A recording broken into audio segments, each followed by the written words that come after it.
Ambazonia rise.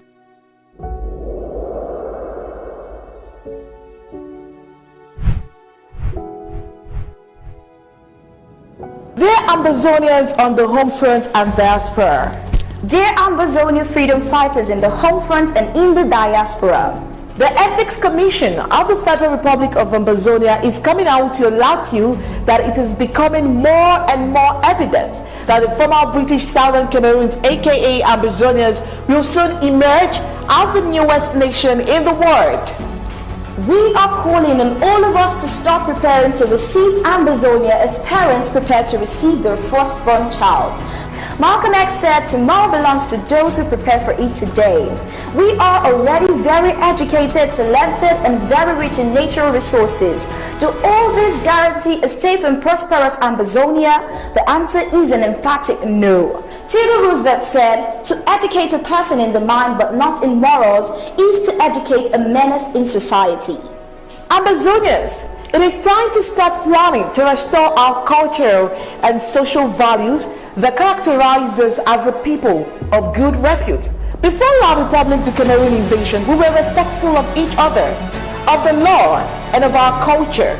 We earned our living through honest hard work, making clean money for ourselves. Our values helped us to maximize the benefits of our natural resources as well as our human resources. Southern Cameroons were serene and clean, simply beautiful in spirit and in the physical. We all long for such a place to call home, and we can make it happen by God's grace. Our local government areas and counties, are you preparing? Do you have an ethics commission in your local government areas, counties to serve as a moral compass for you? Do you have a copy of the Ambazonia Ethics Code and the Constitution? All arms of government, do you have an ethics agency? Departments of DSS, HSS, Communications and IT, Education, DHACM, DFA and DEINR. Do you have ethics agency to serve as a moral compass for your departments? Ambazonians, you need to know your rights by reading the Ethics Code and the Constitution. Shame unethical behavior and reward good behavior in your communities. Hold leaders accountable. Be the watchdog of your communities and governments. See something, say something. The church, you are the main research center of moral principles with the responsibility of moralizing the society. How effective are you outside the church building? Maya Angelou said, when you know better, then you do better. Ambazonians, watch Ethics for an emerging Ambazonia every Friday at 10 p.m. Amba time.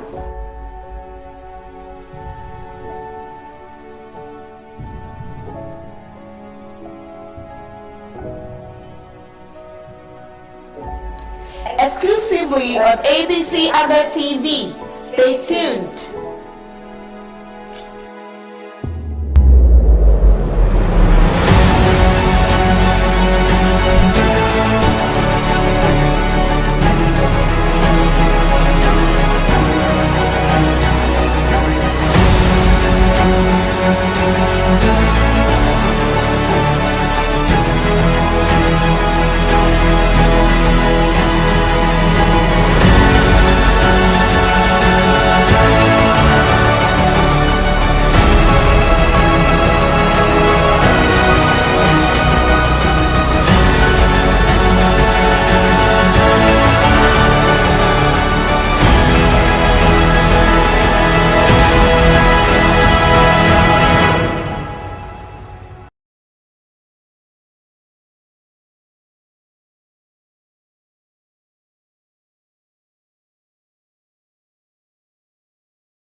Everybody else in the area, let's go there.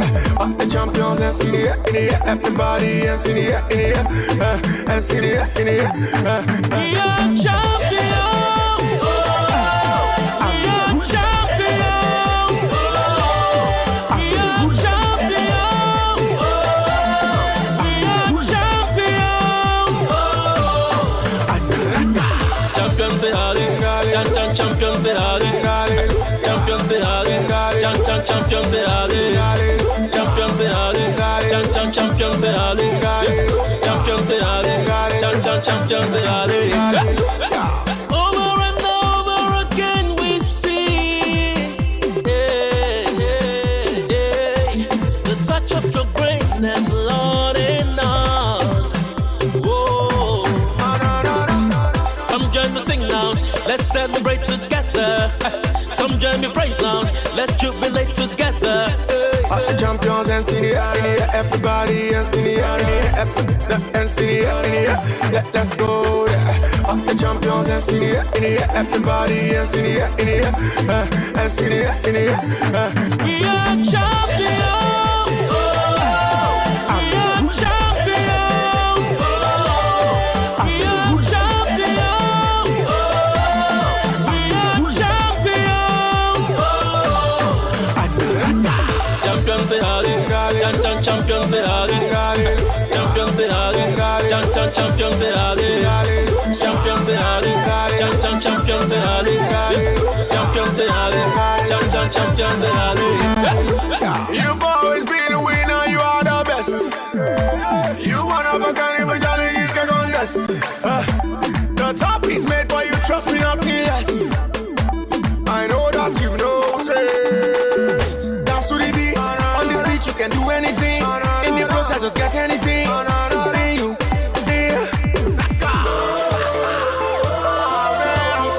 I'm feeling so high on this beat, but I'm high on the ghost. Let's go!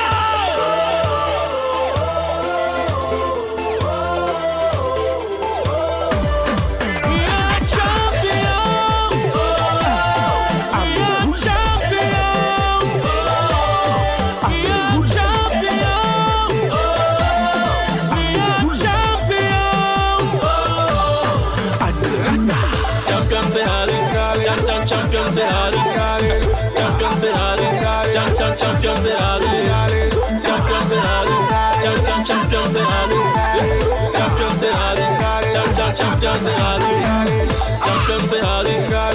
champions say champions say champions say champions say champions say sing be you everybody everybody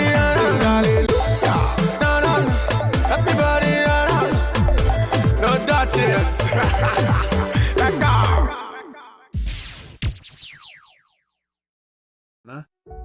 To the Midland and the Atlantic, Ambazonia has risen to fall no more.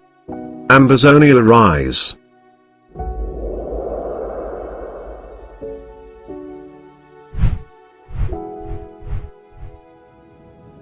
Dear Ambazonians on the home front and diaspora. Dear Ambazonia freedom fighters in the home front and in the diaspora. The Ethics Commission of the Federal Republic of Ambazonia is coming out to alert you that it is becoming more and more evident that the former British Southern Cameroons, aka Ambazonians, will soon emerge as the newest nation in the world. We are calling on all of us to start preparing to receive Ambazonia as parents prepare to receive their firstborn child. Malcolm X said, "Tomorrow belongs to those who prepare for it today." We are already very educated, talented, and very rich in natural resources. Do all this guarantee a safe and prosperous Ambazonia? The answer is an emphatic no. Theodore Roosevelt said, "To educate a person in the mind but not in morals is to educate a menace in society." Ambazonians, it is time to start planning to restore our cultural and social values that characterize us as a people of good repute. Before our republic declaring invasion, we were respectful of each other, of the law, and of our culture. We earned our living through honest hard work, making clean money for ourselves. Our values helped us to maximize the benefits of our natural resources as well as our human resources. Southern Cameroons were serene and clean, simply beautiful in spirit and in the physical. We all long for such a place to call home, and we can make it happen by God's grace. Our local government areas and counties, are you preparing? Do you have an ethics commission in your local government areas, counties to serve as a moral compass for you? Do you have a copy of the Ambazonia Ethics Code and the Constitution? All arms of government, do you have an ethics agency? Departments of DSS, HSS, Communications and IT, Education, DHACM, DFA, and DEINR. Do you have ethics agency to serve as a moral compass for your departments? Ambazonians, you need to know your rights by reading the Ethics Code and the Constitution. Shame unethical behavior and reward good behavior in your communities. Hold leaders accountable. Be the watchdog of your communities and governments. See something, say something. The church, you are the main research center of moral principles with the responsibility of moralizing the society. How effective are you outside the church building? Maya Angelou said, "When you know better, then you do better." Ambazonians, watch ethics for an emerging Ambazonia every Friday at 10 p.m. Amba time.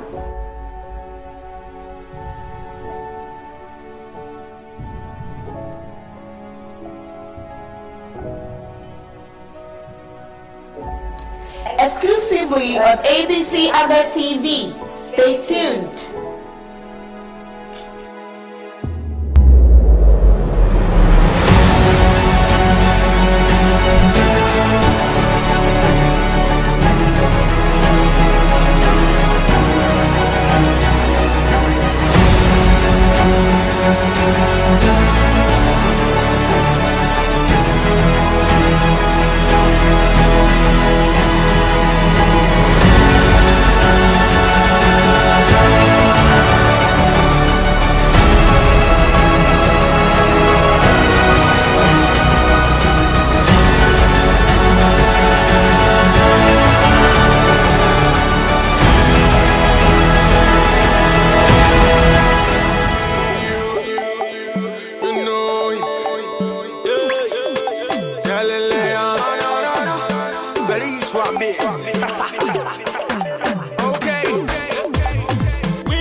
Champions and senior, everybody and senior, and senior, let's go there.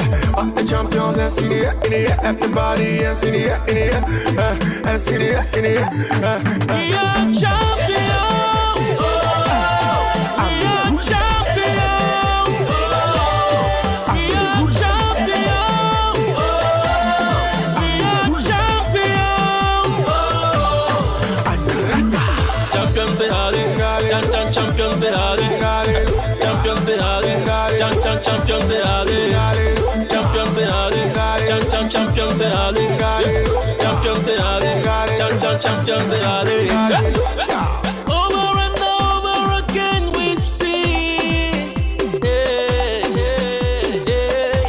the touch of your greatness, Lord, in us.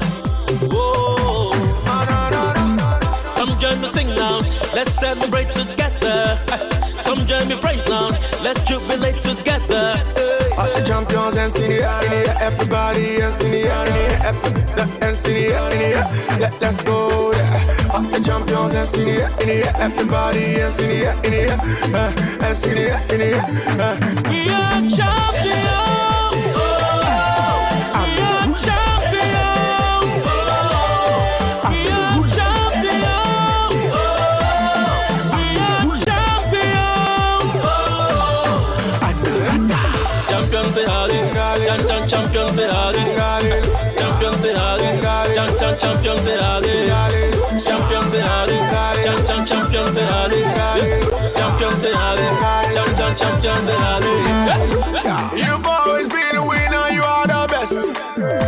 You one of a kind of challenges can contest. The top is made for you, trust me, nothing less. I know that you've noticed. Dance to the beat, on this beat you can do anything. In the process, just get anything. Be you, yeah. I'm feeling so high on this beat, but I'm high on the ghost. Let's go!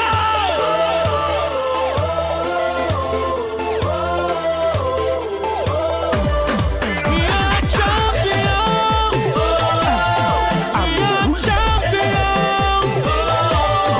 We are champions. We are champions. Champions in Hardy, champions in Hardy, champions in Hardy, champions in Hardy, champions in Hardy, champions in Hardy, champions in Hardy, champions in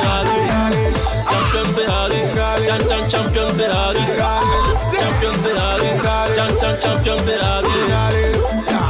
Sing got it, be you, got it, got it, everybody got it, everybody no dirtiness. Let go.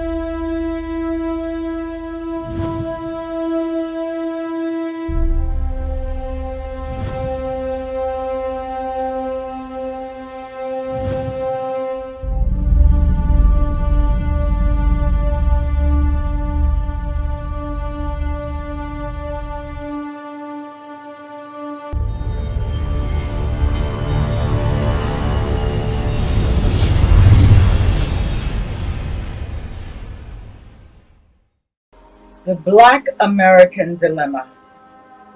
Rescue Ambazonia from ruthless killers. When Europeans first colonized North American continent, the land was vast, the work was harsh, and there was a severe shortage of labor. In 1619, the first ship of black men and women arrived in America.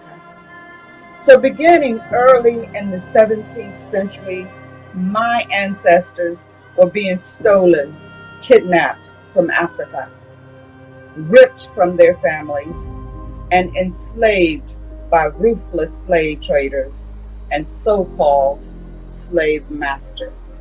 When we talk about roots within the family, we envision a progenitor, an ancestor from whom a person is descended.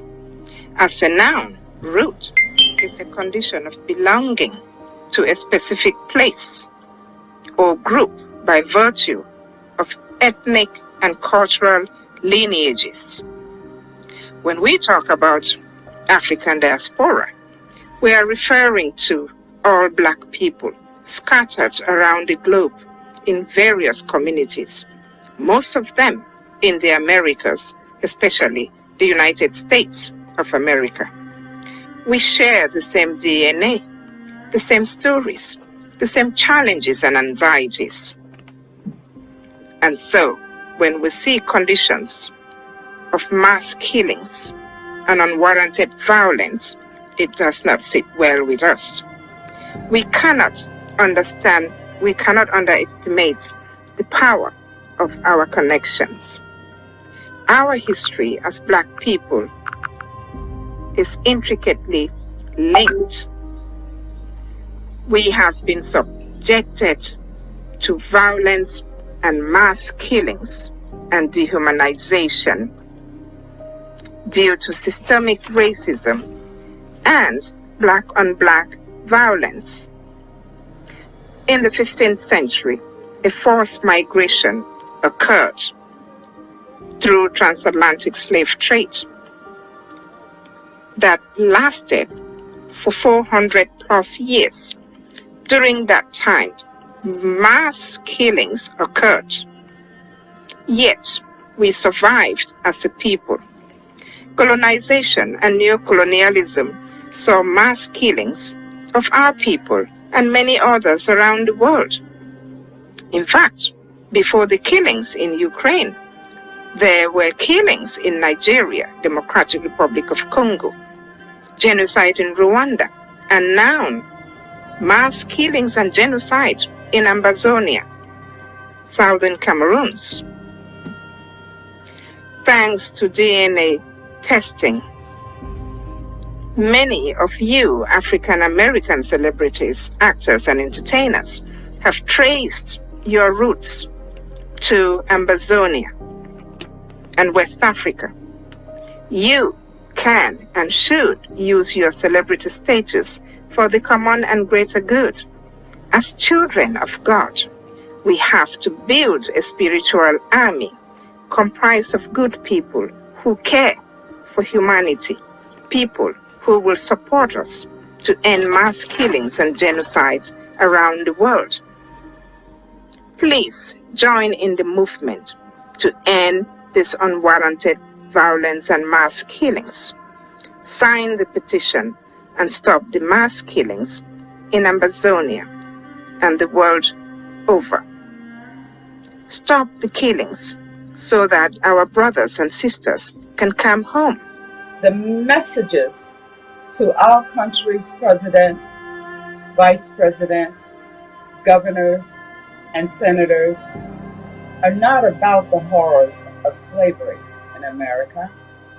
It is about the blatant disrespect that is yet swept under the dirty rugs of democracy as people of color yet struggle under the disguised, deceptive practice of systemic racism.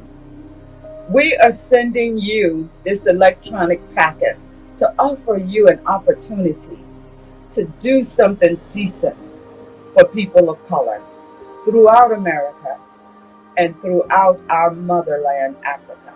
A 21st century genocide in the former British Southern Cameroons. This is the story of Ambazonia. It is a story we must take to the White House until the genocide ends. You see, for the past 5 years, we have protested in front of the White House. We have written letters to the White House, yet the genocide continues in the former British Southern Cameroons, Ambazonia. The silence has been deafening. This year, in 2022, we the people are journeying to the White House, fortified with the many voices of celebrities. Yes, this enhanced power of the people will produce the roar necessary to bring the genocide to an end, because our whispers for the past years were too faint and never heard. We the people are going to the White House armored with dignity and respect, because the White House symbolizes the presidency, the government, and the American people. They have to hear our story. And our story, in a nutshell, is this. The former British Southern Cameroons was incompletely decolonized in 1961 when the United Nations granted African nations the permission to achieve independence from their colonial masters. Instead, on October 1st, 1961, the former British Southern Cameroons was recolonized by France through its proxy, La République du Cameroun, who remains a colony of France till today. After decades of marginalization and a failed assimilation, culminating with the protests by teachers and lawyers in 2016, the president of La République du Cameroun waged war on the people of the former British Southern Cameroons. 5 years later, a Rwandan-like genocide remains in Southern Cameroons, and over 45,000 people have been killed, over 400 villages burned through their scorched earth policy, over 5,000 prisoners of wars, over 1.5 million internally displaced, over 1 million refugees, and over 800,000 school-aged students not going to school. The international community has been blind to what is going on. The promise of never again has been broken. However, there has been tremendous support for Ukraine, who was just recently invaded by Russia about 6 months ago. Just maybe black lives do not matter after all. My sisters and I are mothers, from the savannah women, to the Midland and the Atlantic. Ambazonia has risen to fall no more. Ambazonia rise.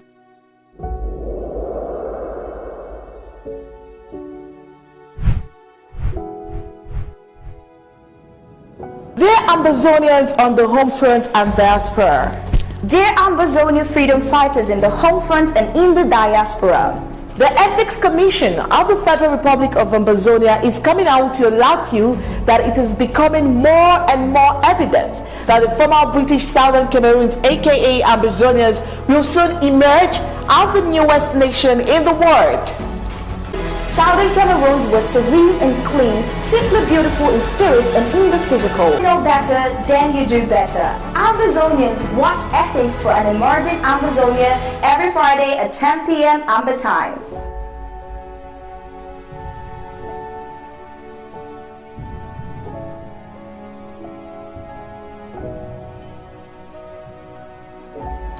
Exclusively on ABC Amba TV. Stay tuned.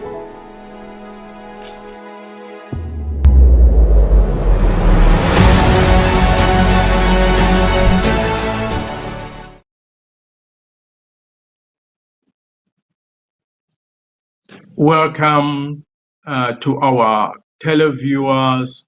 Welcome to those of us who are watching us on YouTube and on Facebook. You are highly welcome to this, our very educative program, Ethics for an Emerging Nation. This is a program to educate ourselves during this time of the struggle and what we will do when we get to Buea. Last week, we did Department of Resource Mobilization and Finance, in which we heard the SOS for that department. Nijo, our famous and only one Nijo, who gave us the structure of the Department for Human Resources and Finance, which would enable people to work in an ethical way and in an efficient manner to avoid all sorts of things which will be different from what La République du Cameroun is doing now. And so that was really a great program, and he showed us the organogram and how that department would be working. So today we would let's recap a bit. The nature of the program is we would start with our monologue, which is an introduction of why we are doing the program. We would introduce our guest of the day, which is the judiciary system, the foundation of the judiciary system, and how it is working ethically during this restoration phase. And when we get to Boya, they would present that. Then after that, we'll have some questions to ask them. What the department is doing so that it acts ethically, and then we would move on and have some closing remarks from them.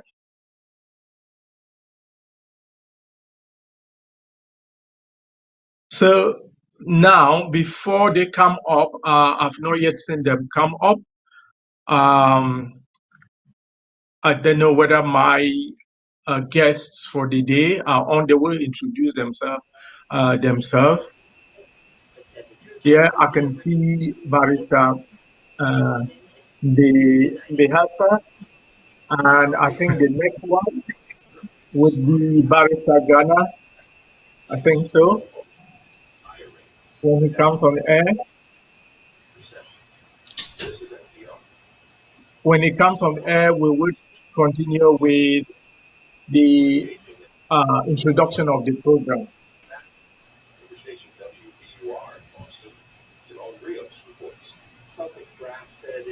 While we wait on him to come on air, I would go on and introduce the program with a monologue that we always do. It tells us the aim of the program. So, Ambazonia Liberation Movement, which is the restoration phase of our independence, is a very unique one compared to other independence fights around the world because of the institution of the Ethics Commission during this war period. Our forefathers had the foresight of the uphill battle we face to repair the destroyed moral fabric of Ambazonia. What holds a nation together is its moral value. La République du Cameroon invasion and occupation of Ambazonia has taken a moral toll on Ambazonians, making moralization of Ambazonia again a battle we must fight to win. The assault on our morality began when La République du Cameroon took our civics off the school curriculum. The importance of ethics in a nation cannot be emphasized enough. It is the right time for ethics awareness campaign in all tiers of government and communities in the Federal Republic of Ambazonia. Edmund Burke said, "Liberty does not exist in the absence of morality." Ethics for an emerging nation is an educational program to help you and all of us with the information and tools we need to moralize our community and government. We have discussed the topics in the past, like templates or forms for complaints, conflict resolution, appeals, financial conflict of interest, disclosure forms.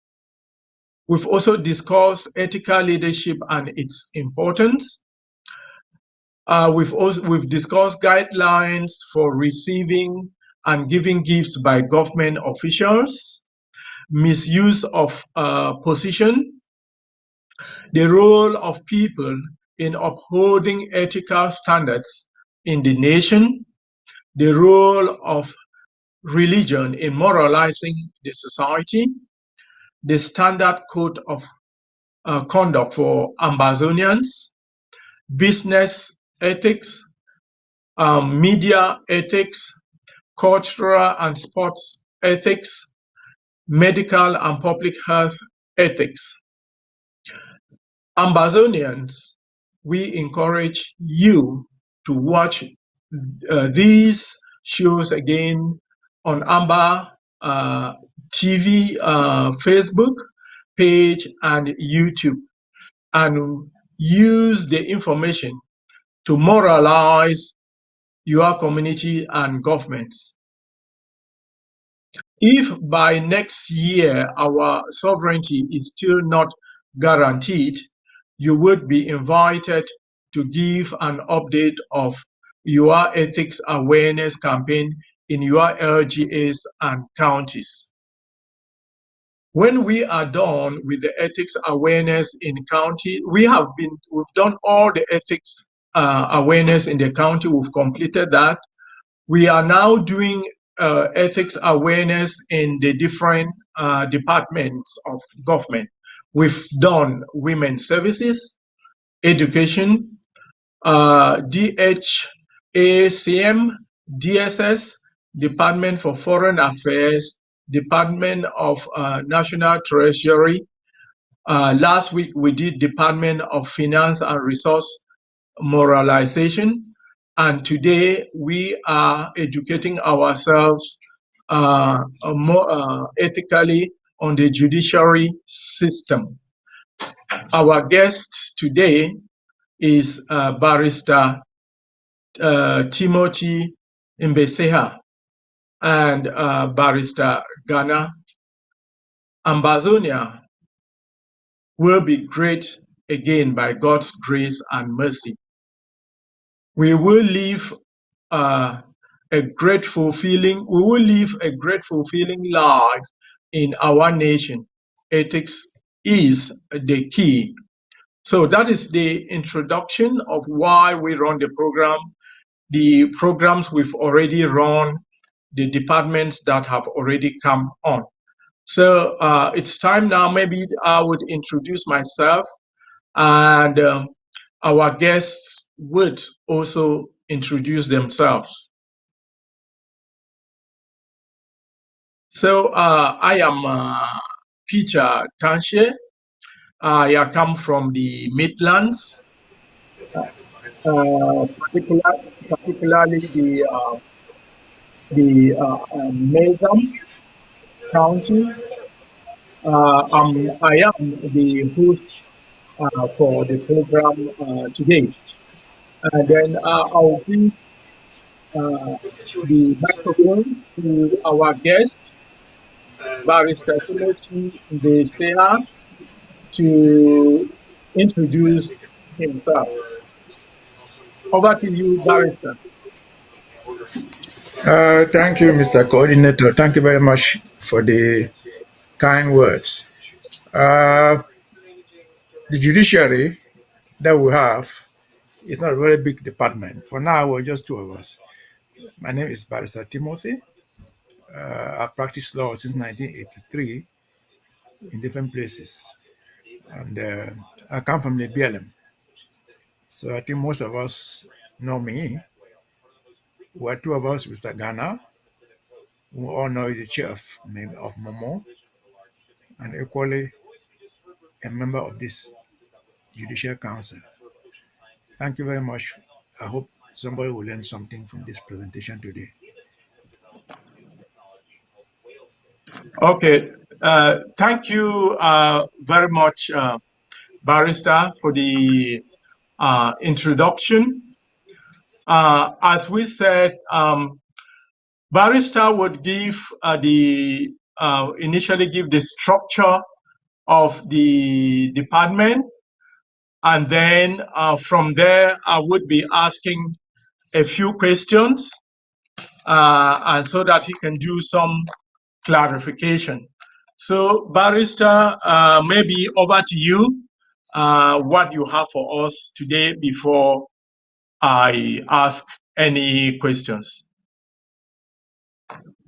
Over to you, Barrister. Let me just say this. The judiciary is a very technical department, absolutely very, very technical. It's not everybody who can belong to it. You must at least be a lawyer by training or by some form of practice. So it's not a department where we're going to have sub-departments. No. Our role is essentially to read and interpret texts, whatever texts they are, presidential orders, the constitution, to see where they are legally correct. If the president, for example, issues an order, we'll see if it complies with the rules of with the constitution that we have. If somebody is doing something, we see where that thing, whatever department, is constitutionally legal. That's where we are. But I think for today, I would very much suggest that we will take this discussion a little bit beyond this. Our expectations at the end of the day, when we get to Buya, what are we expecting our judiciary to be? That will make it more educational, it will make it more clear to people to understand what it is all about. Thank you, sir.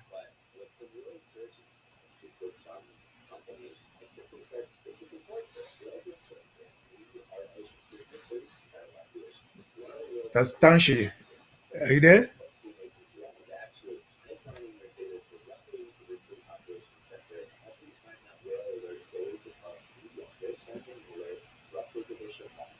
The Tanshi?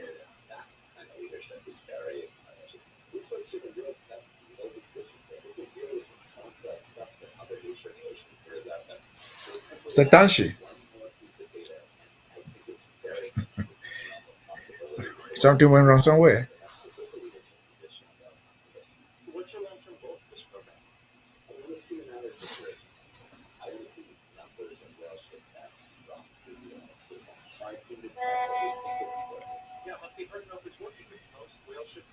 Okay, that said, before while I wait for Mr. Tanshi to come, I would like us, as far as we are concerned in this department now, and with the revolution, if you have noticed, we have a rule here, a small short rule. Throughout what we do, we don't discuss persons, we discuss issues. That's why most of what you find there, all these insults left and right, you probably will not find any of us insulting you or writing things that are insultive.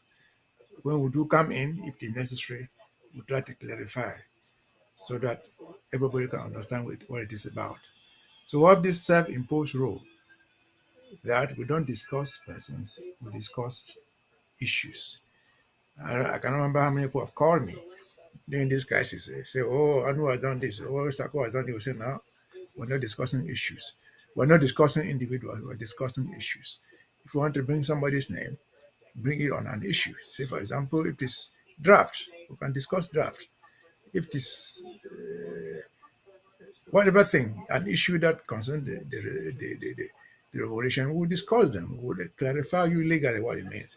But we're not going to take on individual and call you a thief, call you a murderer, call you whatever thing, a liar. That type of thing we don't do it here. That's how we go. So again, I've said that it's good for us to understand that the judiciary is an embodiment of the ethics. I'll come to explain what the judiciary means. It's an embodiment of the whole idea of ethics. If there's no ethics in the judiciary, we have so at a loss. So judiciary and ethics, legality and ethics go together. Because those who handle the judiciary must by themselves be ethical. Because when we talk about ethics, we're talking about the individuals performing the functions. They have to be very, very ethical in what they do. And if we don't have ethics in the judiciary, we have no legality, we have no judiciary at all. And what does that mean? When we talk about the judiciary in the functional state, we're not yet a functional state. But when we get to Boya, we're going to be a functional state, and we shall still have a judiciary. The judiciary, in that sense, the Department of Justice. Oh, you're back. I've been waiting for you. Ah, okay. I think I was merely taken off the screen, really. I was Okay, so there, you're but I following me. think Okay. I was merely taken off the screen. I was listening to you. Okay. So I was saying that, see, the judiciary, when we get to Boya, what do you understand by the judiciary? Most people think that, or many people just think that you talk about a judge, a magistrate. No, the judiciary is more than that. It's an embodiment of so many things come together, which all must be ethically guided. The judge is probably the last person in the judiciary that you have to look at. The judiciary, you'll find something like the registry, somebody they call the chief registrar or the registrar, you don't even know him. People ignore it. That's where you go and file your case. It is a complaint, that's where you go to. That's where the records are kept. The judgments of the court are kept. That's the registry. Then you will find not just the judge sitting on top there and giving judgments. You have somebody, there are two types of magistrates. The prosecutor, in terms of if it's a criminal case, he or she too might be a magistrate trained in the law school, not necessarily in NAM. Go to a law school, and he's a prosecutor. He or she is a prosecutor. The case may even end there. That person handling that office of prosecutor must have the, the, the, the ethical standards required. Then you go to the judge. But what is the ethics required of a judge or a magistrate or of a registrar? In these two departments, we expect you to be guided by some rules of fairness. What does that mean? I can give an example. For example, I told you that the registry is very important. It's where you register, you go and file your case. We have had cases, for example, in the present Cameroon, where people file cases and then they disappear right there. They don't even go to the magistrate. They disappear in the registry. And so what do you do? If that morality is not there, you are going to go nowhere. Your file will disappear in the registry. So the registry has a chief registrar, along with other people there, typists, clerks. It's a whole department. All of them have to be guided by this rule of fairness, rule of justice, rule of no big man, no small man in terms of justice.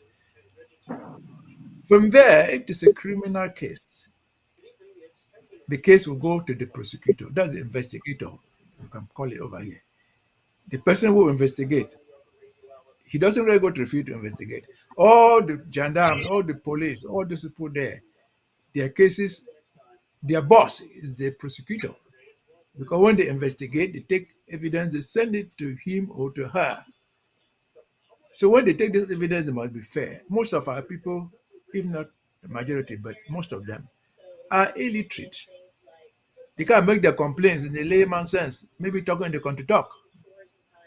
You, the policeman or the gendarme, should ought to write exactly what the guy said, not what you want. I remember having a case in Boya. I'll give that as an example. This guy was accused of stealing, armed robbery, and the case was investigated by some policemen. This boy was a Form 3 student in the college. And then the police investigated this case and brought it to court. And the question was, you are saying this guy, who wrote this statement for this boy? Who wrote it and he signed? The question was, why do you not write his own statement? This boy is a Form 3. He can write English better than you, the policeman, in a 6 pass. Why are you writing for him? And so, in fact, the case ended there. So we have to learn these things. Where somebody can express himself or herself, let the person write. But if you must do for the person, do the right thing. Write it, read it over to the person before he or she signs. That's the work of the policeman who is part of the judiciary. the gendarme, maybe, I don't know whether we'll have that type of nonsense over there, but they are part of the judiciary. And then the file is sent out to the prosecutor if it's a criminal case, who has to look at this file based on what is there, decide to prosecute the person in court or let it go. That's the whole department. Many cases end there. If you are the prosecutor is not alone. You have the department of what they call in Cameroon the department of the state council. It's a whole. There could be 5, 6 magistrates there, 10, 20 clerks. It's a whole department by itself. So they have to be guided by this morality of ethics. You are doing justice to everybody, not because the armor is a big man, not because the other guy is a chief, not because the armor is a common man. No. And then, of course, from there, the thing will go to court. If you must go to court, you go to court. And let me explain again what we mean by court. In our present judicial system in Ambazonia, we have something we used to call, we call even today, customary court. These are courts. These are real courts. But they are presided over by our local people, chiefs, elders in the village. But they also end up in the high court. They end up in the Supreme Court. So those chiefs, those elders handling those cases there must also be ethically guided. The magistrate, who is a trained lawyer, the customary court judge, who is just a villager, they are guided by the same principles. What does that mean?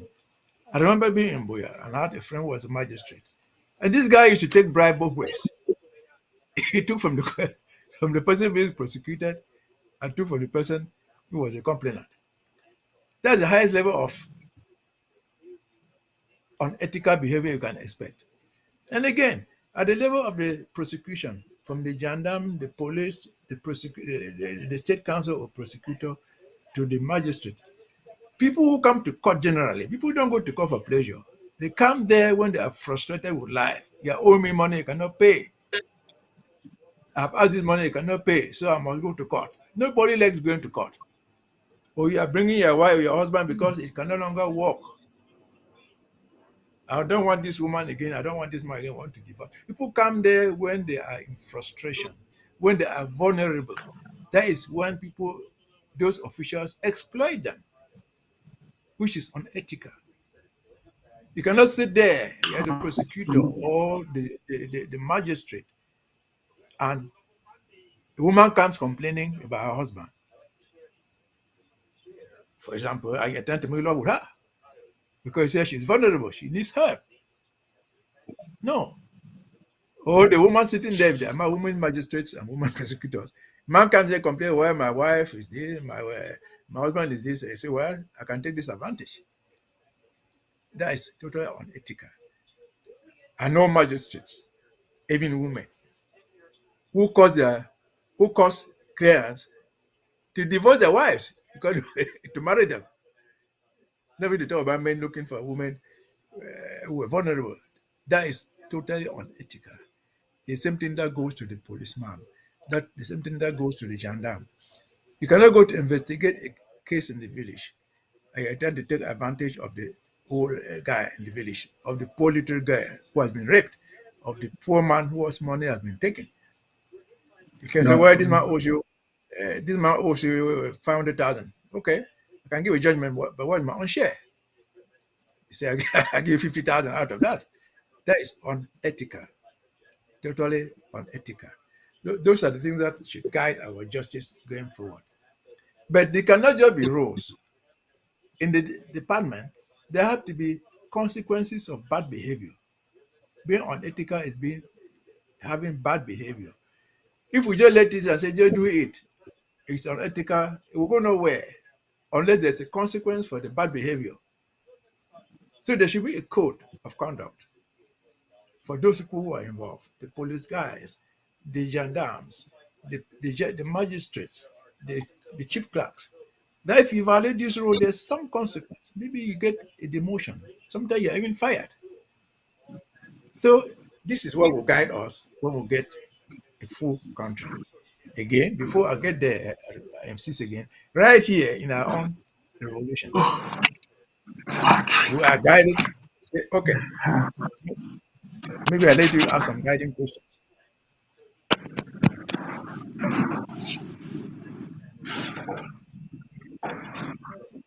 You want to add something?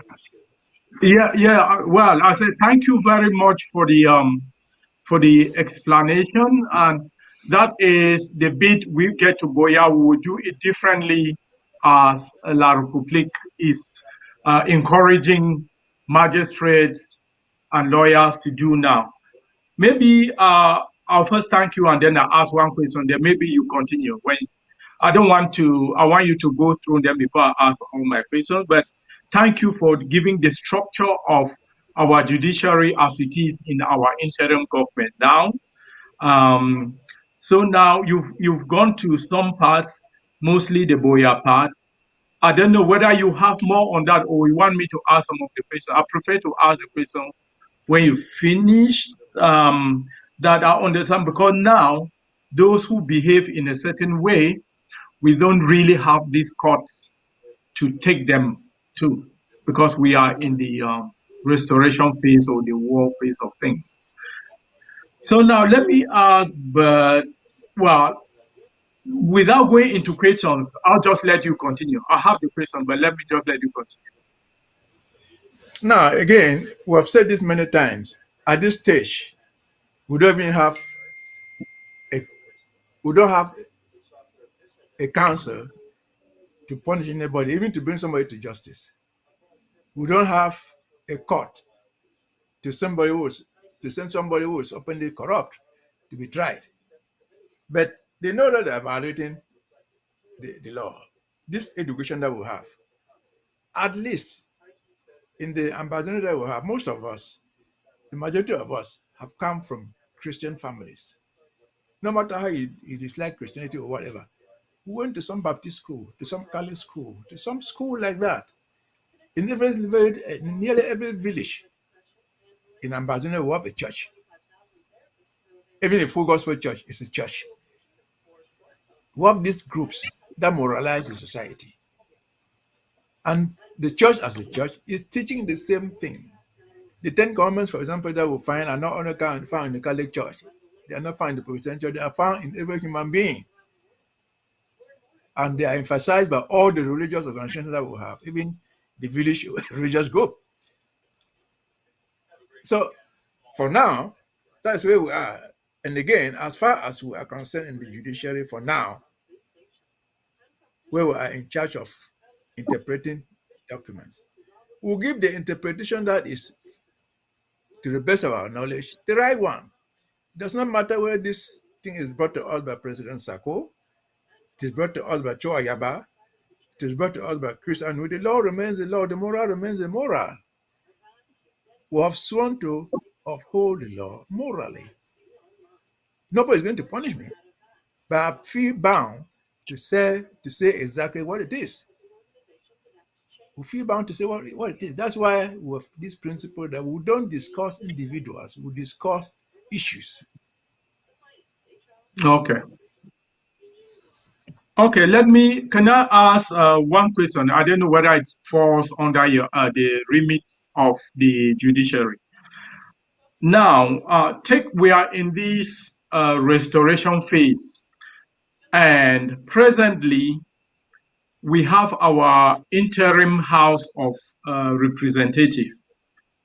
Let me ask how the judiciary, as educational purpose, let all our viewers understand, how does the judiciary fit in? In this case, I'm asking with respect to bills. You said you were for interpretation and all that. How is the judiciary involved in any bill that goes to the House, comes back to the president before the president makes it law? How does the judiciary fit in there? What we do is we give legal opinion. We don't pick, if it is necessary, if the president wants us to help him draft a bill in a particular way for a particular purpose, we'll do it. But that's not our role. For example, or we have like laws coming in for refugees, how to help them. These things are drawn up there. We're not part of it. But the interim house has to pass those things. In principle, the interim house is supposed to have its own lawyers. but I'm not sure they have. So we are available at every time to give clarifications. For example, mostly constitutional, because the Constitution allows the president to take so many actions by presidential orders. But these actions must comply with the Constitution. So if the president wants to do something like that, he will ask, oh, I want to pass this order. Is it constitutional? We'll look at it. If he goes to the House and the House has the minimum, the doubt whether what is coming to them is legal by the Constitution, because by their own function they can pass any law. By the president's own function, they can issue any decree. But they just want to be sure they are not doing what is contrary to the Constitution. And so if they do refer to us, if in doubt, we're always available to do that. But they will not refer everything to us. There are things that don't come to us because they don't raise legal issues. Okay, so the way I understand it, correct me if I'm wrong, in this process of bill creation and then the bill debating by the interim house and the bill coming back to the president to make it law, normally the judiciary is not involved, but you are involved in interpreting the law to see that that legality is constitutional. Is that what you said? We can be involved in interpreting the law or the project. If it's not yet a law, it's a project. Yeah. If the president wants to propose a project that will become law, Yeah. and say, okay, I'm preparing this project, I want to send it to the House. Is this going to be legally, constitutionally all right? We can look at it at that time. It's still a project. But if he doesn't come to us and simply sends the bill, the project to the House, and the House has doubts anywhere concerning that particular project, they can ask us. But if they don't ask us and they pass it, it is law. We will only come in if somebody is challenging the law, say, look, this is wrong. There will be two parties to the argument. Why do you think that this law that was passed by the House is wrong or right? So then we'll come in now to interpret. It is now already law. We are now interpreting the law, no longer the project. But from the project level, we are available, but we don't take part in the drafting of every single law. No. Okay. Yeah, but you can advise, and then you advise. You assess the constitutionality of the a law, legal yes. of legal. Yes. Oh yeah, the constitutionality of a law. Yes. Okay. Now, let me ask one which I've heard many people talk about, and see where maybe you are now, the way you've explained, maybe you are not involved. At this time of the restoration phase, there have been an issue where a lot of people are willingly drafting in order to restore our independence. And there is quite some nonchalance on other parts of the people, on some Ambazonians to draft. And some people think that a bill should be generated, which will be eventually become law, for people to draft, and the consequences of not drafting, even if those consequences are applied only down the line. What is your opinion about that? Now, this is what we can do. This is what we must understand at this stage. At this stage, we can make rules, we can make laws that govern our operations during the struggle. Yeah. Why you are talking about somebody who refuses to draft now, and he gets to Boya? Yeah. When he gets to Boya, we're no longer there. There will be a government in Boya. Yeah. But they will not just fall from the moon. They will to pass new laws. We cannot make a law now that will bind the future government of Boya. We know that people are drafting, but when we get to Boya, according to the Constitution, 3 years after we get to Boya, we would have set up our regular structures. We put up the laws that we want. Yeah. And that law, I'm very sure there will be one to say, well, call it whatever name we call it. It may no longer be called draft because we have drafted for the war is over. It may be called any name because we have records. That assembly in Boya then, which will no longer be the interim house, will be a full house now, will then pass it. At that time, we have institutions, we have jails, we have so many things that we can do because we have the structures in place at that time. We have places where we can impose a fine and say, okay, if you don't do this, we will not do this. If we don't do this, we will not give you a permit to build a house. So that is, we cannot make those laws now that will bind a future In future. assembly. Okay, thanks. Thanks for that explanation. Thank you. Now, another one. I'm happy you clarify the role when we get to Boya, what the judiciary structure will look like. Thank you for that explanation. But now you also said one thing. There was that, with the present La Republique system, lawyers or magistrates act unethically by taking bribe. Let's use the name is bribe. Now, what do you think? What do you think we'll put in place when we get to Boya? When we get to Boya, so that one, I'll take first the lawyers. These lawyers behave in such a way, in an ethical manner. Example, not taking bribe. Is there anything we can do to make There's the a lot. system We have a lot to learn from other countries. Bribery did not start with Ambazonia. People have been taking bribery everywhere. Corruption did not start with us. So when we get to Boya, hopefully, I can say, if I am still alive, the magistrate, the judges, the lawyers themselves, because I forgot to mention the lawyers. The lawyers constitute part of the judiciary.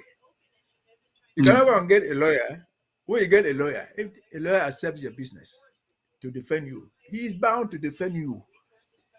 He's bound to defend you to the best of his interest, of his ability. So if he doesn't do that, for example, the bar will sanction him. The lawyer does not take your case to say, well, I discovered you're a thief, I cannot defend you. No, he has to defend you with the best of his interest.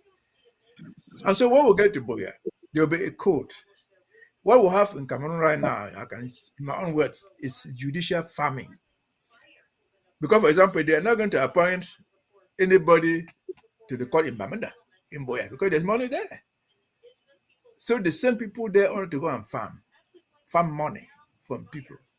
That would end. And that would depend upon the structures we put in place. For example, why do they do that? If somebody took a bribe in Boya, in Bamenda, in Kambe there are so many cows. Somebody comes and gets a case and gives the magistrate 5 cows. What? The magistrate will take those 5 cows. He's not eating it alone. You go and give the minister some to guarantee his promotion, because the minister is the one who will propose his name to the judicial council, whatever you call it there. They will promote him. That will end. The judiciary will have a different structure. The lawyers, the legal department, the lawyers, the bar will have a different structure with sanctions available to sanction defaulting lawyers, with sanctions available to sanction defaulting magistrates, without going to the prime minister to ask permission. Now, without going to the minister of justice to ask permission. Yes. Okay. Are you saying now presently with La Republique system, though partially running there, these structures are not in place for the bar to sanction lawyers who are behaving ethically? Do you think they don't have a right structure to do that? The structures are there, but they are not strong enough. I'm a lawyer. What they call the bar council, which is essentially for the bar. Yeah. If you have a complaint, you can file a complaint against the lawyer there and so on and so forth. But that is not good enough. That's not good enough, because the whole thing is part of the whole system, which is bad. So what will be added? What will be added then? See, if we are dealing with, for example, the bar council in Cameroon is not so independent of the Ministry of Justice. They are almost part of the Ministry of Justice. But when we get there, if we have to get a bar, it should be a bar for lawyers. Lawyers are not villagers. They know the rule of the game. They should be able to put a code of conduct for lawyers. They should be able to put Okay. structures that they can file a complaint against a defaulting lawyer, and then the thing will be tried there, and then sanctions will Oh, be meted there. okay. So this will be a structure within within the bar council. No, no, Are you I don't know saying what that? we'll call it the bar council. I don't know what we'll call it the Oh, bar okay. council. Yeah. The bar council is Let's what just use that head. up. Let's just use that Yes, appellation for now. the bar council is what We might applies now. coin But a different name. let us just know that our lawyers. Let me take the lawyers. They're going to have a legal body that will deal with lawyers. You should admit lawyers to the bar. They sanction them. They can suspend them. Okay. Okay. So they have a series of Okay. sanctions they So can make. lawyer. Oh, okay. But So before they do lawyers it, they can will have to really be listen. suspended. Yeah. Yes, lawyer can be suspended, can be debarred, Okay. not just suspended to Okay. remove from the whole Can bar. it be? Yes. Do you support that if the case, if this issue is really very serious and case, they can also be struck off the bar? That's what I'm saying. What that's the technical way we say debarred. Oh, okay. The Okay. technical way is debarred. You are removed from the role. You can no longer Okay. practice. Yeah, Okay. there will be a series of sanctions. The highest among them, it is lawyers, is being debarred. You are taken off the Okay. role of practice. Oh, okay. The bar. Are you For the saying magistrate, it's not being done now? La Republique is not doing it? well, it's possible it's being done, but it's not strong enough. Okay. Because it's not strong enough. I'm just giving you what we have and to make Okay. it better than Okay. what we have. Yeah, Right now, that's for great. example, with the magistrates, they still have sanctions there, but they are not enough. They are not even effective because the magistrate is not independent of the minister. The minister is not independent of the president, who is the chairman of the whole body of the judiciary. So we have been part of that system for the past 60 years. We have seen enough of their mistakes. We have seen enough of their shortcomings. We will make sure that they don't replicate in our own system. Above Okay. all, the judiciary will be independent of the government, of the prime minister. Okay. Okay. Now, I think you've really, thanks for that explanation regarding lawyers, especially. You've really expounded that there will be a structure within that system to sanction them. Let's go to the magistrate part of the case. You also mentioned that they can really be corrupt, or they are really corrupt now in this La Republique system. What equivalent system should be put in place to deal with magistrates and the judges who are corrupt? The first thing to do is make sure anybody in the position of a judge or magistrate receives a good pay package. Pay the man well, pay the woman well. Because they would tell you, well, the money you're giving me is not enough. Make it enough for their profession by your own, by what you have. And then, Okay. of course, in the old system of West Cameroon, we didn't send people to Enam to go and train to become magistrates. No. Magistrates and judges were appointed, they were chosen from among the lawyers. They were chosen from among the lawyers. There was nothing like professional magistrate now. You were chosen from practicing in the court somewhere and met a magistrate. And so the idea of going through a school to become a magistrate, whether you like it or not, was wrong. It's wrong. I'm not sure that we will adopt that system when we get to Boya. But when we get to Boya, Oh, again, if we got to Boya today, we are going to face what we call a legal crisis. What is the crisis? We are not going to invent our own magistrates. The magistrates who are practicing in Ambazonia right now, all of them, they are trained in Renam. So they have this thing in their head, in their blood. We require something to pump it out. Because when we're talking about the common law, I don't yeah. imagine any of them who is alive who has gone through the common law. They've all gone through now. So Yeah. they see justice I in the like eyes. that. I like that phrase.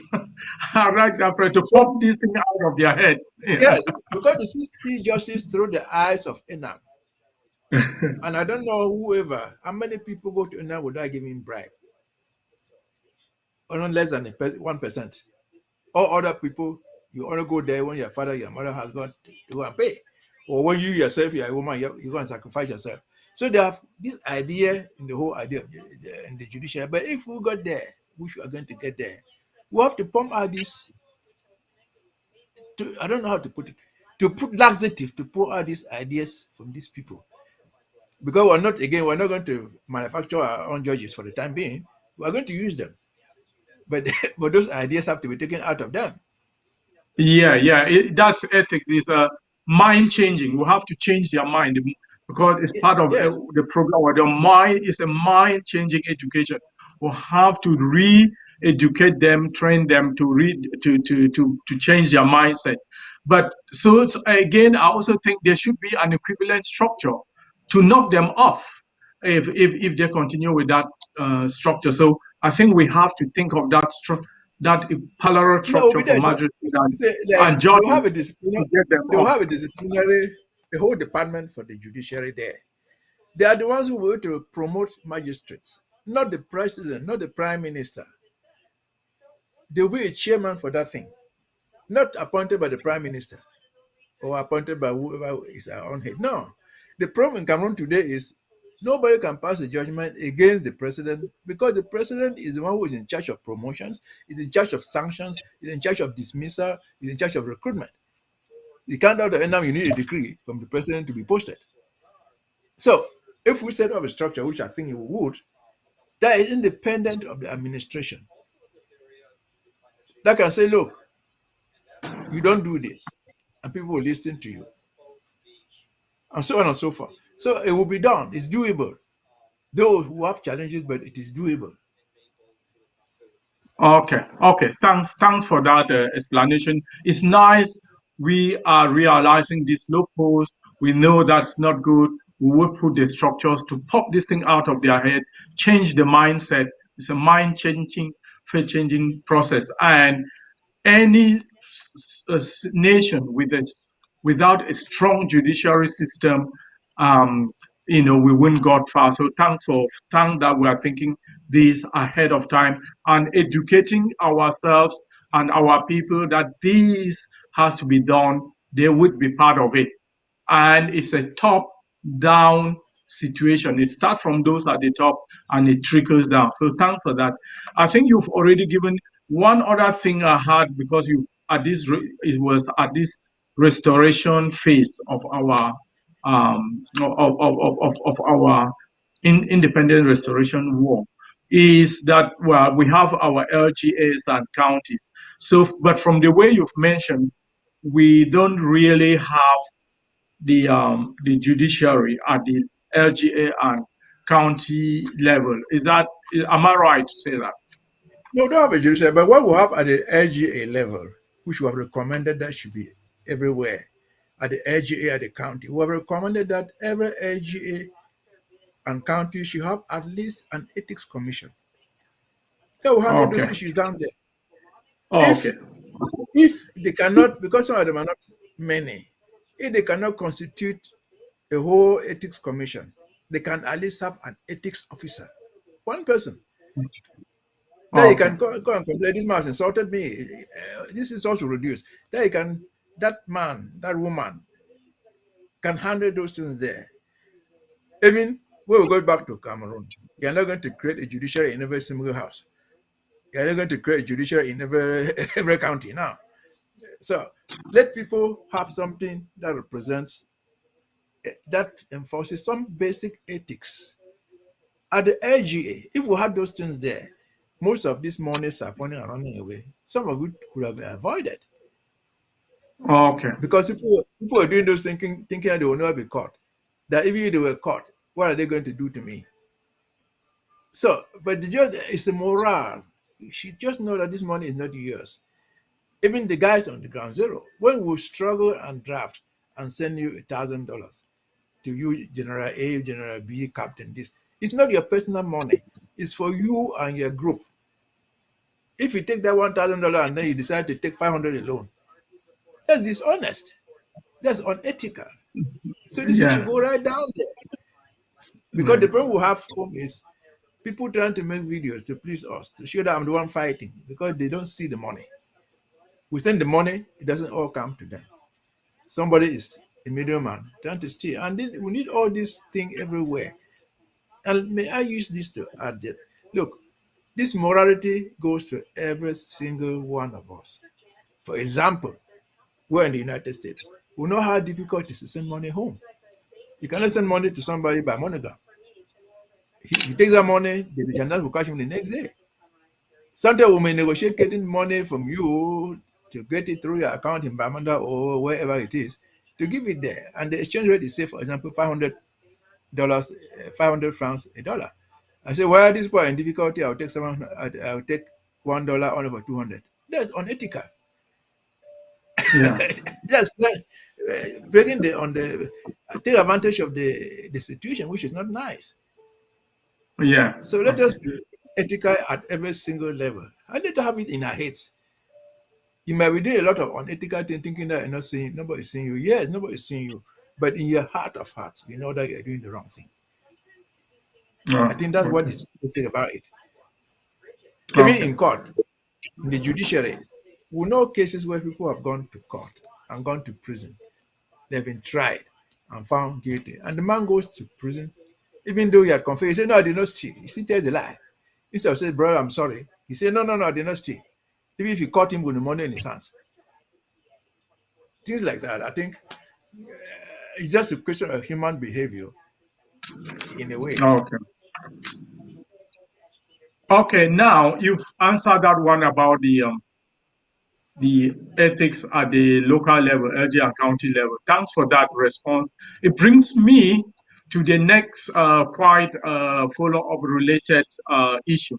Now, let's say what is the relationship, or how does the judiciary work? Let's take two parts. One, now, this restoration phase. How does the judiciary work with the ethics commission at this level? One part of the question. And the second part, what do you think will be how they would work when we arrive there? So one after the other. I think the ethics and the judiciary are two different departments. But luckily for now during this revolution, I've been a member of the ethics division department from the day one, from the day it was created from Concrete 4. When they created that thing and they started, I've been there. So we're performing the same function. I'm in there, I'm in the judiciary. So we work very close. We were supposed to work in very close, and we work close. Some of the cases that have come through the ethics have been part of the judgments. And that was sometimes you find that people decide they don't like us. You remember one of the reasons Comrade Anu said he didn't want to bring his case there because he thought that we would not favor him. I remember somebody from Momo calling me and begging me in the ethics to overturn the elections over there because they had this contest over elections in Momo. And I told them I'm not going to do that. I cannot sit here legally and see how people will convene an electorate. You refuse to go. Then you come to the ethics and ask me to help overturn the election. No, it's not going to work. And so in that case, yeah, let me just to clarify, let our televiewers clarify. So, was the case sent in that particular one you're quoting? Was it sent to the ethics committee or to the judiciary? We just want to see how they are related. We just want to see how they work hand in hand. No individual come to the judiciary. These cases, they asked how they were working. They came to the ethics. Okay. The advice I was giving this advice as a member of the ethics. Okay. For now, the judiciary is not for you and me to complain to the judiciary because we don't have a court for it. Okay. Now I think I understand that, and I think our televiewers understand that too. So the ethics handles any like complaint or cases that come. The judiciary is there to interpret the legal the constitutionality of any law, and they put Yes. constitutionality over legality. Yeah. Yeah. Now the Yeah. ethics does all those cases: insult, theft, Yeah, this and I that. understand. Yeah. So I get the The judiciary relationship now now. is essentially institutionally referred. Something can refer to us from another Okay. institution, the president. Even the ethics, they can refer something to the judiciary if they have something legal that needs interpretation. So we're not hearing cases. The judiciary does not hear cases, individual cases for Okay. now. Okay. Yeah. So for the moment, it's like our ethics, well, they play the role a bit. I'm not saying it's exactly, but they are like the, it's water and can't act like when it's peacetime. They are like the courts say, per se, The not, ethics is the only court they that are we not, have. but sorry. They are the only court that they will have, that they can Oh, try okay. you Thank there you. and say that you are wrong.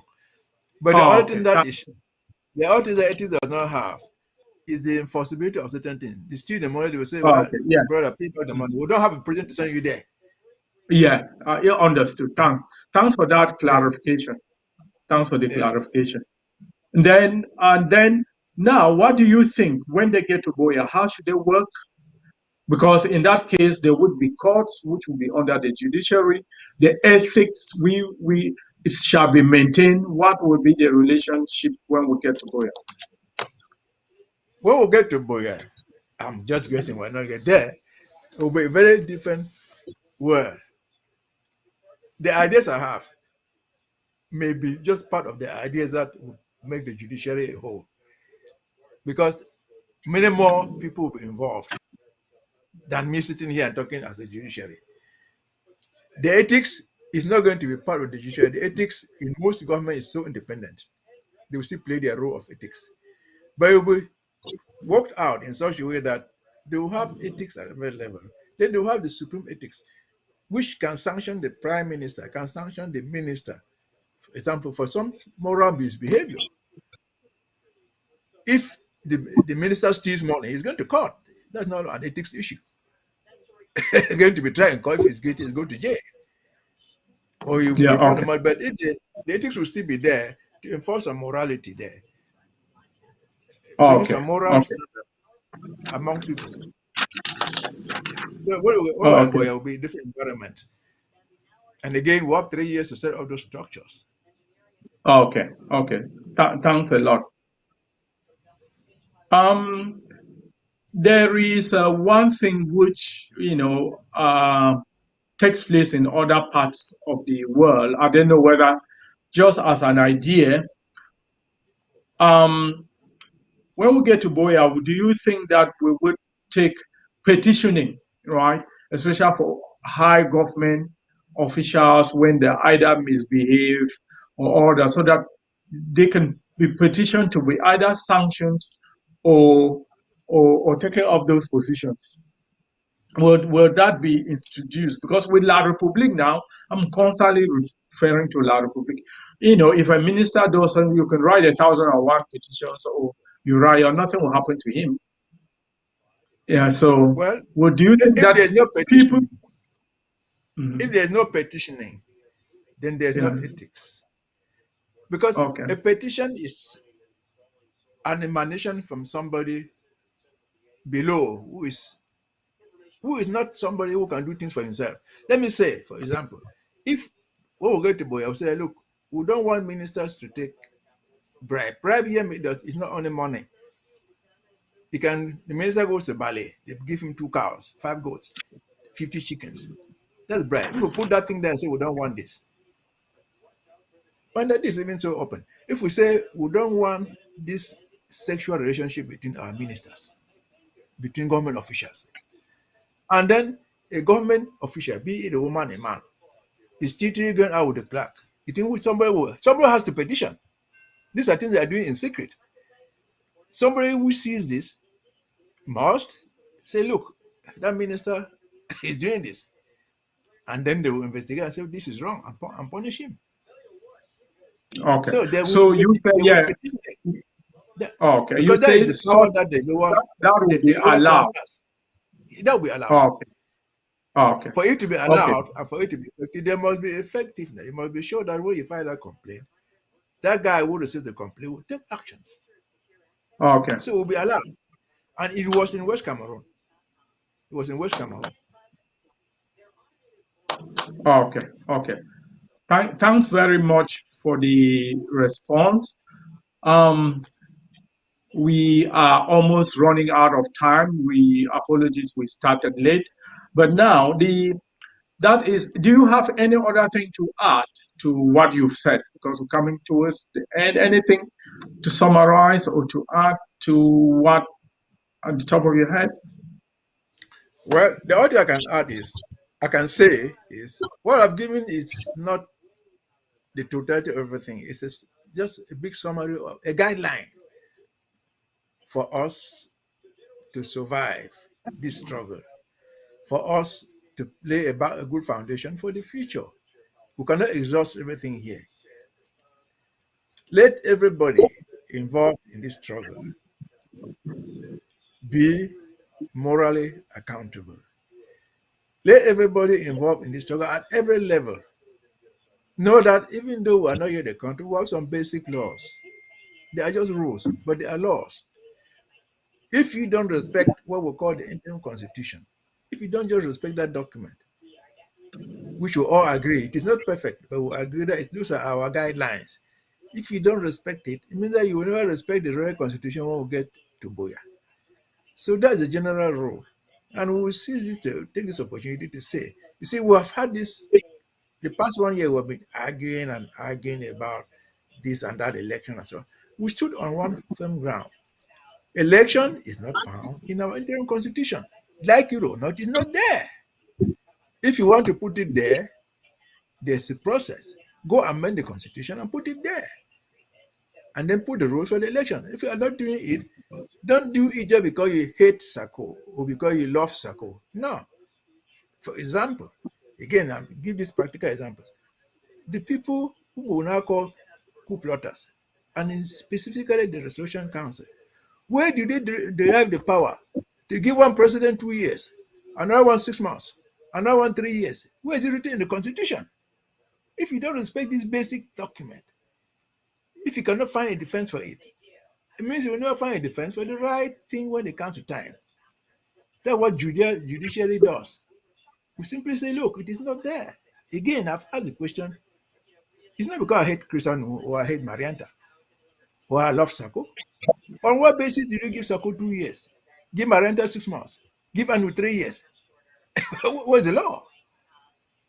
So I we know have that to learn to respect.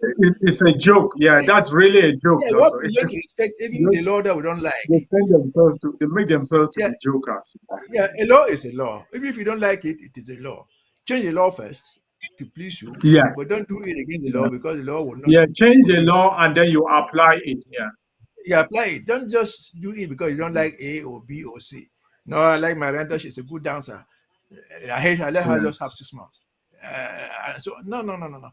The law is the yeah. law. There are what we call bad laws. But bad laws are not changed by disobeying it. They are changed by amending or abolishing it.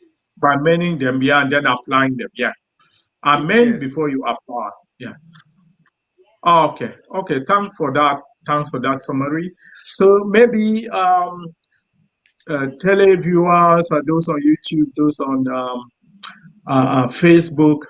Thank you for coming today. Let me just quickly summarize what we said, then I ask Barrister some of the questions we do ask. Because now he is given the structure of the judiciary of this interim government, what they do now, and he has also what they do now is mainly interpretation of the laws passed by the government and how they are applied by the president to show to prove that, to make sure that the laws are, one, constitutionally correct. Two, the president, when applying them, should apply them according to the constitution and according to the way in which the thought that the interim government had when they were passing the laws. So that is their role. They come to them for advice on these various aspects. The president can advise them for a project, a law project, so that they help in drafting it. So before they send it to the House of Representatives, that is the role they play now. And then when they get to Boya, it will be all different. There would be courts, there would be lawyers, and then to do things different from La République du Cameroon as they are doing now and encouraging lawyers and magistrates to be very corrupt and get away with it. The Bar Council, give powers to the Bar Council to sanction corrupt or unethical lawyers, and same parallel institutions will be instituted in the for the law, for the magistrate and the judges, so that those who also act ethically in that branch of the branch of the judicial system would also be able to be sanctioned, so that we can build a strong nation very ethically, which is different from what our colonizers, La République, is doing.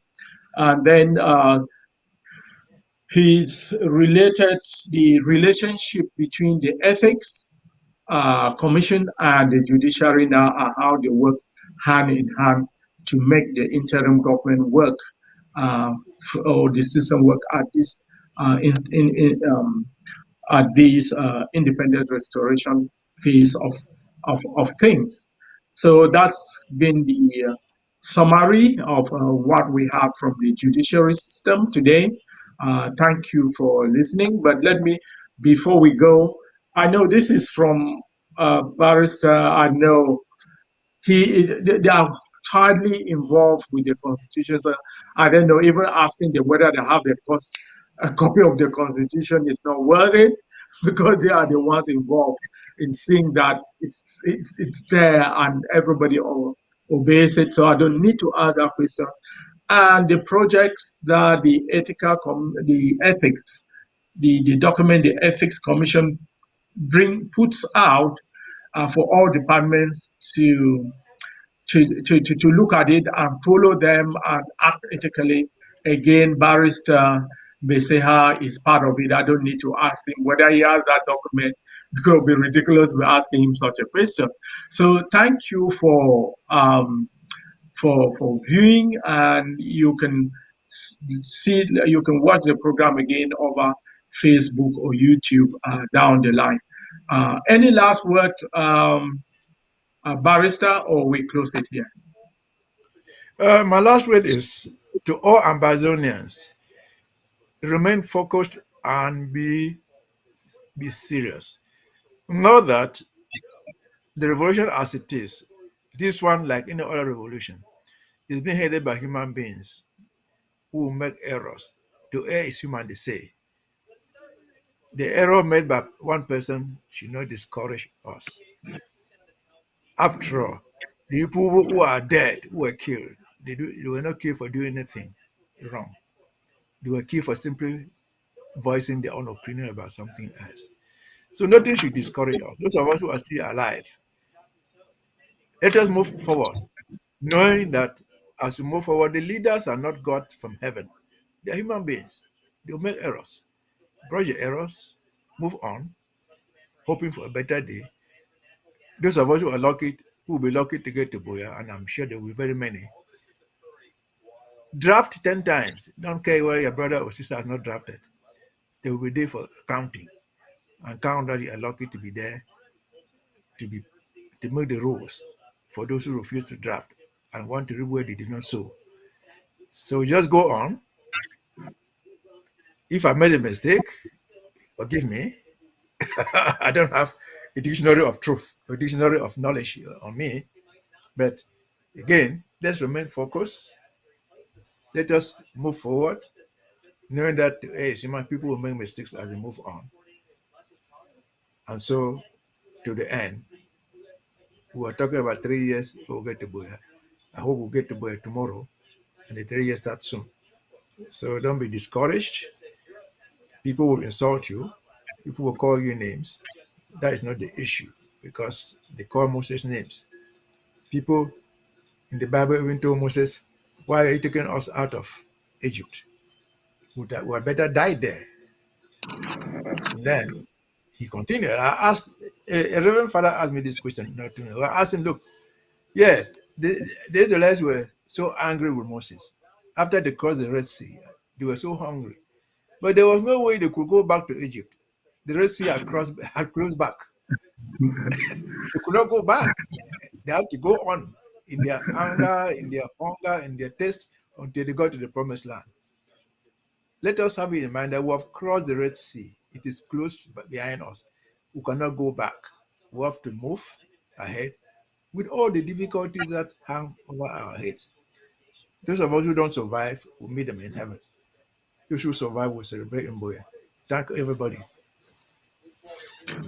Thank you very much for that. We've crossed the Red Sea, no turning back. Good night to all our televiewers. See you next week. Na na na na na na na na na. Yeah. Oh na na na na. Oh na na na. Oh na na na na na. Police they shoot our people down. Shoot our people down. Politicians say make them shoot them down. Say make them shoot them down. But one day fire go burn them down. One day table go turn around. One day powers go knock them down. Now which kind of government be this? One day fire go burn them down. One day tables go turn around. One day the powers go knock them down. Now which kind of government be this? Take me down to Rome. I want to see them ball. Let me show him the bullets them used on my brothers. I know he's a father to every child, says my mama.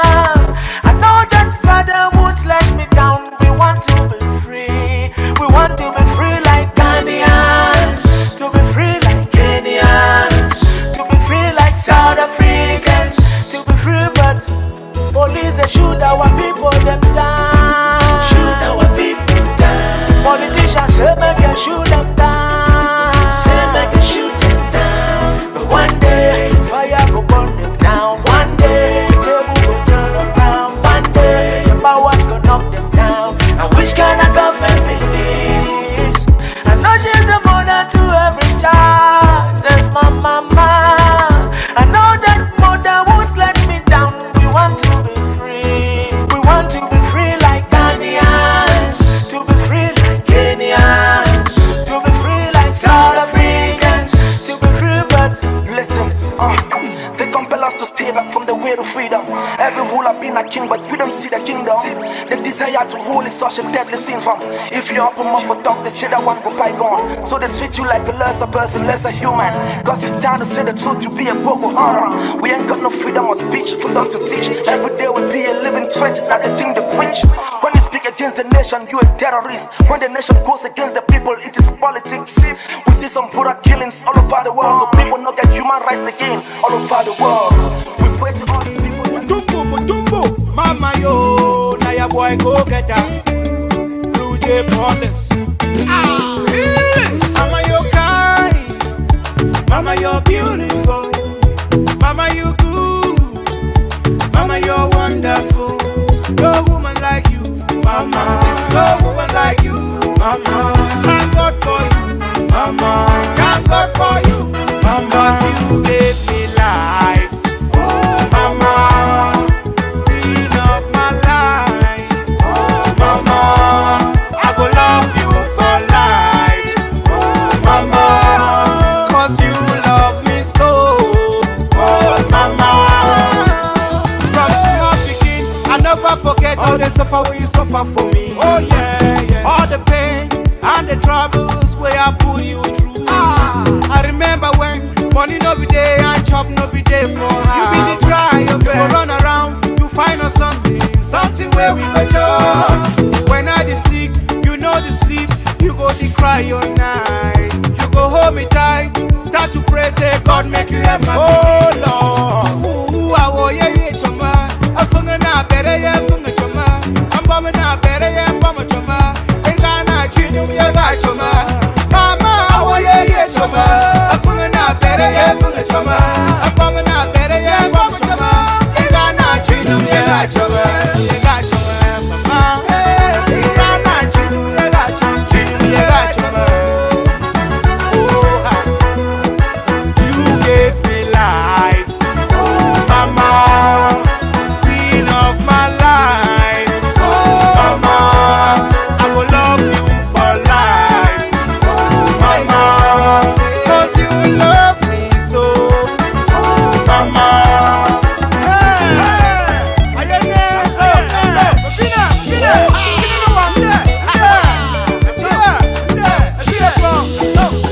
Ale mama, danselelelele. Ale mama, selelelele. Ale mama, shekelelelele. Ale mama, you're my motivation. You gave me the best education, mama.